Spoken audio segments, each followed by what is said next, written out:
सुट्टीच्या दिवशी फिरायला गेले, धरणाच्या पाण्यात उतरले आणि एकमेकांना वाचवण्याच्या नादात 4 जणांचा धरणात बुडून मृत्यू झाला.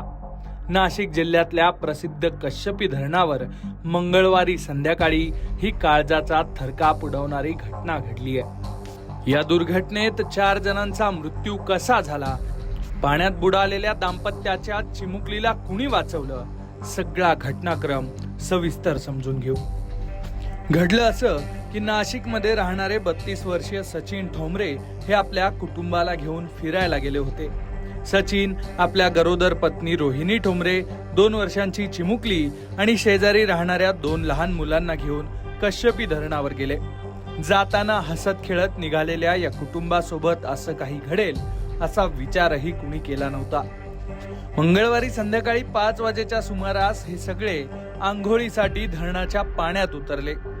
पाण्याचा अंदाज न आल्यानं अचानक एक जण बुडू लागला. त्याला वाचवण्यासाठी दुसरा गेला, दुसऱ्याला वाचवण्यासाठी तिसरा गेला आणि बघता बघता 4ही जण खोल पाण्यात गेले. एकमेकांना वाचवण्याच्या प्रयत्नात चौघेही पाण्यात बुडाले आणि हा सगळा धडकी भरवणारा थरार पाण्याच्या काठावर बसलेल्या 2 वर्षांच्या चिमुकलीच्या समोर घडला. आई बाबा पाण्यात बुडाल्यानं ती काठावर रडत रडत पाण्याच्या दिशेनं निघाली. पण तेवढ्यात संगीता घाडगे नावाच्या महिलेची नजर या रडणाऱ्या चिमुकलीवर पडली. काठावर अस्ताव्यस्त पडलेलं साहित्य आणि रडणारं हे बाळ पाहून संगीता घाडगेंनी तातडीनं धाव घेतली आणि चिमुकलीला कडेवर उचललं. तेव्हा चिमुकली आई बाबा म्हणत रडत होती.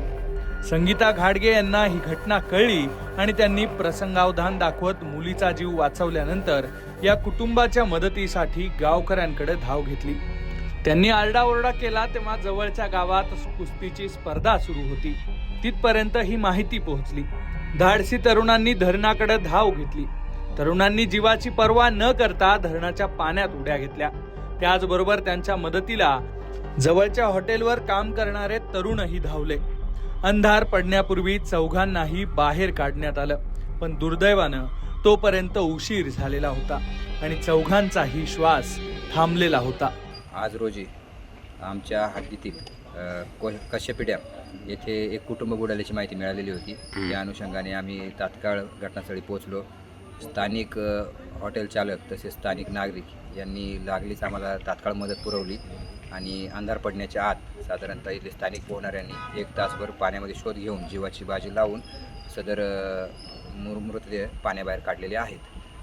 त्याच्या अकस्मात मृत्यूची नोंद आम्ही हर्सूल पोलीस स्टेशन येथे करून पुढील तपास करीत आहोत. सध्या आम्ही ते मृतदेह पुढील तपासणी कामी सिव्हिल हॉस्पिटल इथे पाठवलेले आहेत. मृतांची नावं एक ठोंबरे म्हणून आहेत,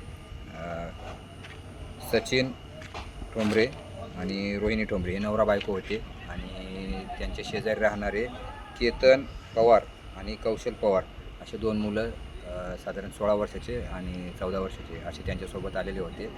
या दुर्दैवी घटनेमध्ये 4 जणांचा मृत्यू झालेला असून जे जोडपं मयत झालेलं आहे ठोंबरे कुटुंबीय त्यांची साधारणतः 2 वर्षाची मुलगी ही काठावरती जिवंत मिळून आलेली आहे. सदर मुलीला आम्ही त्यांच्या नातेवाईकाच्या ताब्यात सुस्थितीत दिलेले आहे.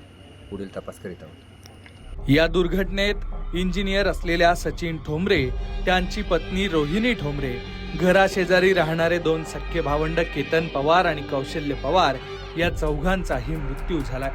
ठोंबरे आणि पवार कुटुंबावर या घटनेमुळे दुःखाचा डोंगर कोसळलाय. हर्सूल पोलिसांनी मृतदेह ताब्यात घेऊन या घटनेचा तपास सुरू केलाय. पण छोट्याशा निष्काळजीपणामुळे कसं एखादं कुटुंब उद्ध्वस्त होऊ शकतं हे या घटनेतून दिसून आलेलं आहे. एकूणच संपूर्ण नाशिक जिल्हा या घटनेबद्दल हळहळ व्यक्त करतोय. नाशिकहून किरण नाईक, लोकमत.